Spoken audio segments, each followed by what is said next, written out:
अस्सलाम वालेकुम friends, agriculture online के साथ मैं हूं फ़रूख एजाज़ और आज की वीडियो में हम बात करने जा रहे हैं Korean program on international agriculture के हवाले से। Korean program on international agriculture के हवाले से मैं आपको ये बताता चलूं कि Korean program on international agriculture Pakistan में बाकायदा इसने काम का आगाज़ कर दिया है और बहुत ही इंटरेस्टिंग प्रोजेक्ट्स जो हैं पाकिस्तान में इनका आगाज़ किया गया है कोपिया की जानिब से। और आज इसी पर बात करने के लिए हमने दावत दी है कोपिया सेंटर पाकिस्तान के हेड डॉक्टर चो ग्योंगरे को। उनसे हम आज की वीडियो में जानेंगे कि वो पाकिस्तान में कौन से प्रोजेक्ट्स कर रहे हैं, क्या इनोवेशंस लेकर आ रहे हैं एग्रीकल्चर सेक्टर में। थोड़ा सा मैं आपको बैकग्राउंड देता चलूँ तो कोपिया ने कुछ अर्सा कबल ही पाकिस्तान में बाकायदा वर्किंग का आगाज़ किया है और मेजर 3 प्रोजेक्ट्स पर इस वक्त कोपिया पाकिस्तान में काम कर रहा है, जिनमें सबसे जो दिलचस्प प्रोजेक्ट है, जो इंटरेस्टिंग है, वो एरोपोनिक्स टेक्नोलॉजी है, यानी कि सॉइल लेस कल्टीवेशन के हवाले से यहाँ पर टेक्नोलॉजी को ट्रांसफ़र किया है कोपिया ने। इसके साथ ही साथ मिर्चों के जो काश्त है उसमें भी कोपिया जो है वो ताउन कर रहा है पाकिस्तान में। और इसके साथ ही साथ जो फॉडर क्रॉप्स हैं, यानी कि जो लाइफ स्टॉक के लिए चारे हैं, उन पर भी कोपिया यहाँ पर पाकिस्तान में बहुत ही ज़बरदस्त प्रोजेक्ट्स कर रहा है। तो आज हम इन तमाम प्रोजेक्ट्स के हवाले से और कोपिया के बारे में आपको आगाह करेंगे कि कोपिया बेसिकली है क्या और ये किस तरह से पाकिस्तान में वर्किंग कर रहा है और जो पाकिस्तान के किसान हैं उनकी जो ज़राअत है उसमें क्या इनोवेशन लाने जा रहे हैं। थैंक यू डॉक्टर चो फॉर योर टाइम। अब मैं डॉक्टर चो से जो है वो दरख्वास्त करूँगा, डॉक्टर चो काइंडली हमें ये बताइएगा कि बेसिकली कोपिया है क्या और पाकिस्तान में जो है इसने वर्किंग का आगाज़ किस तरह से किया है और किन किन सेक्टर्स में कोपिया जो है वो पाकिस्तान में ताउन कर रहा है। 예, 반갑습니다. 코피아는 कोरिया से मुराद है Korea program on international agriculture. सन 2009 में कोपिया को इस्टेब्लिश किया गया और इसका मकसद था कि वर्ल्ड में एग्रीकल्चर की डेवलपमेंट के ऊपर काम किया जाए। कोपिया सेंटर्स इस वक्त दुनिया में 23 कंट्रीज़ में अपनी खिदमात सरअंजाम दे रहा है। पाकिस्तान में 2020 में इस्टेब्लिश करके और इसके तहत हम 3 प्रोग्राम्स के ऊपर 3 प्रोजेक्ट्स के ऊपर काम कर रहे हैं। 운영하고 있습니다. डॉक्टर चो ये बताइएगा कि जो एरोपोनिक्स टेक्नोलॉजी का प्रोजेक्ट आपने पाकिस्तान में शुरू किया है वो बेसिकली क्या है और इस प्रोजेक्ट के मकासद क्या हैं और फ्यूचर क्या देख रहे हैं इस प्रोजेक्ट का कि पाकिस्तान में जो सॉइल लेस कल्टीवेशन का आगाज़ किया गया है इसका फ्यूचर आप क्या देख रहे हैं। 파키스탄이 수입에 의존하고 있는 एरोपोनिक सिस्टम एक soil free seed production technology है जो कि कोरिया में इस्तेमाल की जा रही थी, अब इसे पाकिस्तान में इस्तेमाल किया जा रहा है। इसे हमने इंपोर्ट करके पाकिस्तान में इंस्टॉल किया है। पाकिस्तान के आलू के बीज की सालाना ज़रूरत 4.5 लाख टन है। हमारा मकसद ये है कि पाकिस्तान कम से कम वक्त में ज़्यादा से ज़्यादा पैदावार ले और कम तरीन वक्त में आलू के वायरस से पाक बीज के हदफ को हासिल कर ले। 생산을 작업할 수 있을 것이라 기대됩니다.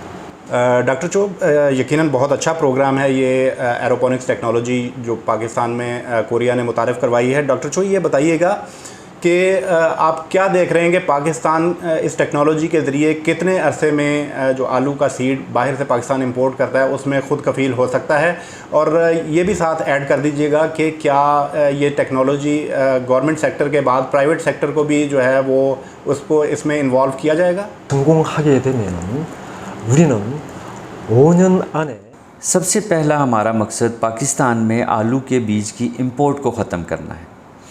आइंदा 5 साल में हम इस काबिल हो जाएंगे कि महंगे दामों पाकिस्तान में आलू के बीज की दरामद को रोका जा सके। किसानों को वायरस फ्री बीज फराहम करेंगे जिसको इस्तेमाल करते हुए किसान की आलू की पैदावार में 20 से 25% तक इजाफ़ा हो जाएगा।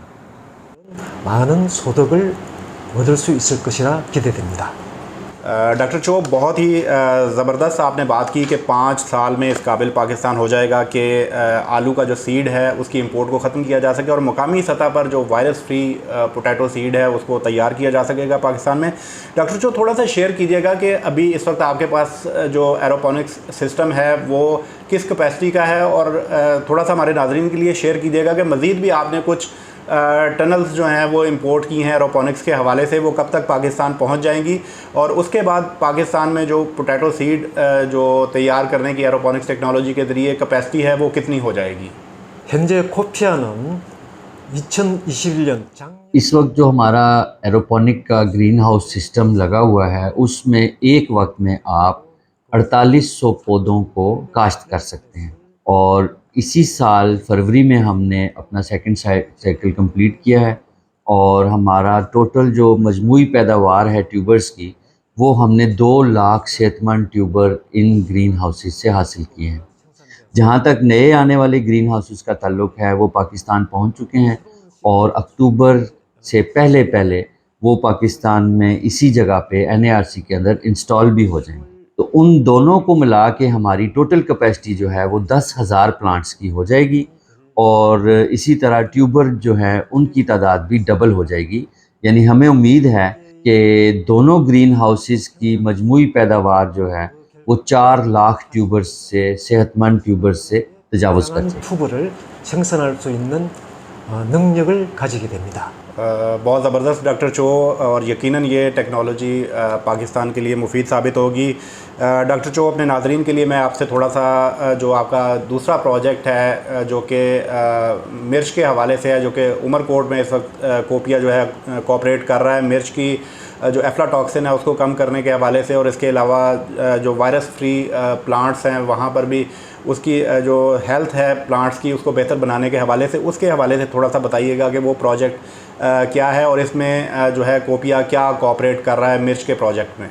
고추 생산과 수확 후 관리 पाकिस्तान की जो मिर्च है उसकी क्वालिटी पूरी दुनिया में बहुत अच्छी क्वालिटी तस्वर की जाती है और मानी जाती है। सिंध के एक्सपोर्टर्स हैं उनको ये शिकायत आ रही थी कि जो एक एफ्लाटॉक्सिन है उसकी मिकदार जो एक्सपोर्ट के स्टैंडर्ड्स हैं उनसे काफ़ी ज़्यादा होती थी, जिसकी वजह से उनको एक्सपोर्ट करने में मुश्किलात पेश आती। हुकूमत कोरिया ने इस मामले में ताउन करने की खातिर एक वॉशर मशीन और एक ड्रायर मशीन जो मिर्चों को काश्त करने के बाद धोने और सुखाने के काम आती हैं वो एक सेट इंपोर्ट किया है और उसके इस्तेमाल से एक तो 15 दिनों में होने वाला काम चंद घंटों में हो जाता है। और इन मशीनों को इस्तेमाल करने से एफ्लाटॉक्सिन की मिकदार जो कि इंटरनेशनल स्टैंडर्ड्स के मुताबिक 20 माइक्रोग्राम से ज़्यादा नहीं होनी चाहिए, उससे बहुत ज़्यादा कम हो गई है। यानी अब पाकिस्तान का काश्तकार जो है वो अपनी मिर्चों को एक्सपोर्ट करने के काबिल हो गया है और उसको अच्छे रेट पे एक्सपोर्ट के रेट्स मिल रहे हैं। जहाँ तक सवाल पौधों की सेहत का है, उस सिलसिले में कोपिया पाकिस्तान सेंटर ने 5 नर्सरीज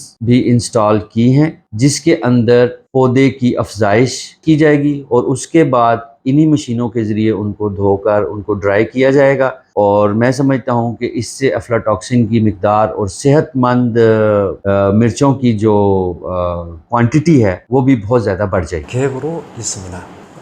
वेरी नाइस डॉक्टर चो। फ्रेंड्स, यहाँ पर मैं आपको थोड़ा सा इस प्रोजेक्ट के हवाले से ये शेयर करना चाहूँगा कि ये इस हवाले से बहुत ही ज़बरदस्त प्रोजेक्ट है कि गुज़श्ता कुछ अरसे के दौरान मैं आपको बताऊँ कि एफ्लाटॉक्सिन की वजह से मुख्तलिफ़ ममालिक ने पाकिस्तान की जो मिर्च की दरामद थी उस पर पाबंदी आयद कर दी थी, लेकिन कोपिया ने जो अब ये प्रोजेक्ट शुरू किया है पाकिस्तान में, उसके बाद उसके जो रिज़ल्ट्स आए हैं पाकिस्तान की मिर्च में एफ्लाटॉक्सिन की मिकदार ना होने के बराबर जो है वो उसके रिज़ल्ट्स आए हैं और उसकी वजह से किसान को बहुत अच्छा रेट मिल रहा है उसकी मिर्च का। और एक आपको रफ़ आइडिया देने के लिए मैं आपको ये बताता चलूँ कि जो हमारे रिवायती तरीक़ों से काश्त करके मिर्च सुखाई जा रही थी उनको जो गुज़श्ता सीज़न है उस पर 8,000 रुपये पर 40 kg रेट मिला है, जबकि जो कोरियन टेक्नोलॉजी के ज़रिए ट्रीट करने के बाद जो मिर्च फ़रोख्त हुई है किसानों की वो 12,000 रुपये पर 40 kg उनको रेट मिला है। तो इस हवाले से कोरिया का ये प्रोजेक्ट जो है वो बहुत ही अहमियत का हामिल है। डॉक्टर चो, मैं अब आपसे ये जानना चाहूँगा जो आपका थर्ड और बहुत ही अहम प्रोजेक्ट है वो भी पाकिस्तान में जो फॉडर क्रॉप्स के हवाले से है, उस हवाले से ये बताइएगा कि कितनी फॉडर क्रॉप्स जो हैं वो पाकिस्तान में नई आप मुतारिफ़ करवा रहे हैं और जो पहले से फॉडर क्रॉप्स जो पाकिस्तान में काश्त हो रही हैं उनमें क्या डिफरेंस है और जो अब आप फॉडर क्रॉप्स यहाँ पर मुतारिफ़ करवा रहे हैं उनमें क्या डिफरेंस है, थोड़ा सा नाजरीन के लिए ये बताइएगा।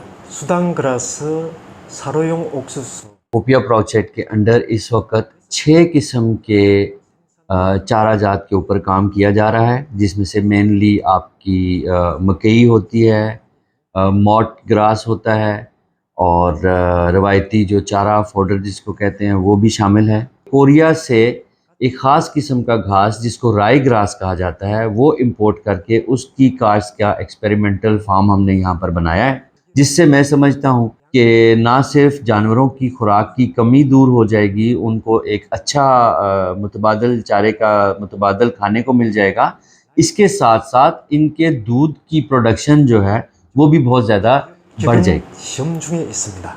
वेरी नाइस प्रोजेक्ट डॉक्टर चो। बहुत ही दिलचस्प मालूमात फ़राहम की हैं डॉक्टर चो ने। डॉक्टर चो ये बताइएगा कि ये चारे जो हैं वो किसानों को कब तक जो है वो उन तक रसाई हो जाएगी, क्योंकि अभी तो हम देख रहे हैं कि इसकी जो ट्रायल्स हैं वो पाकिस्तान में हो रहे हैं। क्या ये किसानों के फार्म्स पर भी जो है इनके ट्रायल्स किए जाएंगे, और किसानों को कब तक जो है ये चारे दस्तयाब होंगे ताकि वो इनसे फ़ायदा उठा सकें? 축산 농가는 질 좋은 사료장 ज़हनी तौर पे इस चारे की तरफ राग़ब करने के लिए हमने NARC के साथ मिल के कोपिया पाकिस्तान सेंटर में पाकिस्तान में 60 मुख्तलिफ इलाकों में एक्सपेरिमेंटल फील्ड्स जो है वो कायम किए हैं। उसका मकसद ये है कि किसान ना सिर्फ अपनी आंखों से वो चारा देखे और उसको वो काटे, इस्तेमाल करे, ताकि उसको मालूम हो कि जो पहले रवायती चारा में जानवरों को खिला रहा था उसमें और हमारा जो ये राय ग्रास है इसमें क्या फ़र्क है। और जहाँ तक ये आम बंदे का तक इस चारे की रसाई का सवाल है, उसके लिए NARC का जो डिस्ट्रीब्यूशन का तरीका है उसी को जारी रखा जाएगा। 생산하여 농가에 보급할 계획으로 있습니다. बहुत शुक्रिया डॉक्टर चो, आपने डिटेल के साथ कोपिया के प्रोजेक्ट्स के बारे में हमारे नाज़रीन को बताया। नाज़रीन मैं आपके साथ ये शेयर करता चलूँ कि ये जो प्रोजेक्ट्स हैं कोपिया ने पाकिस्तान में स्टार्ट किए हैं, यकीनन ये किसान की ज़िंदगी पर इंतहाई मस्बत असरात इसके मुरतब होंगे। जहाँ तक पहले प्रोजेक्ट के हवाले से हमने बात की थी जो कि पोटैटो सीड के हवाले से है, जो कि सॉइल लेस तरीके से एरोपोनिक्स टेक्नोलॉजी के ज़रिए काश्त करने का मंसूबा है कोपिया का, तो वो इस हवाले से जो किसान पर मस्बत असरात मुरतब करेगा कि किसान की एक तो पर एकड़ यील्ड बढ़ जाएगी, क्योंकि जो बाहर से इंपोर्टेड सीड आता है एक तो वो 7वीं 8वीं जनरेशन जो है वो किसान को फ़राहम की जाती है, जबकि इस टेक्नोलॉजी के ज़रिए 4थी से 5वीं जनरेशन जो है वो किसान को फ़राहम हो जाएगी। और इसके साथ ही साथ जो मिर्चों के हवाले से प्रोजेक्ट है, जिस तरह से मैंने पहले आपके साथ जिक्र किया है कि उस प्रोजेक्ट के ज़रिए जो कोपिया ने स्टार्ट किया है कि एफ्लाटॉक्सिन की मिकदार बहुत कम होने से किसान को अच्छा रेट जो है उसकी मिर्च का मिलेगा। और यकीनन जो तीसरा और इंतहाई अहम प्रोजेक्ट है फॉडर क्रॉप्स के हवाले से, तो उसमें भी 40% जो प्रोटीन है इन चारों में ज़्यादा है आम चारों की निस्बत, जो कि कोपिया यहाँ पर पाकिस्तान में मुतारफ़ करवा रहा है। तो यकीनन किसानों के लिए इसमें बेनिफिट होगा। मज़ीद भी इन प्रोजेक्ट्स के हवाले से आपके कोई क्वेश्चन हो या डॉक्टर चो ग्योंगरे से आपके कोई क्वेश्चन हो तो आप कमेंट सेक्शन में पूछ सकते हैं। हम कोशिश करेंगे कि उन तमाम सवालों के जवाब आपको दिए जा सकें। नेक्स्ट वीडियो तक के लिए इजाज़त दीजिए। अल्लाह हाफ़िज़।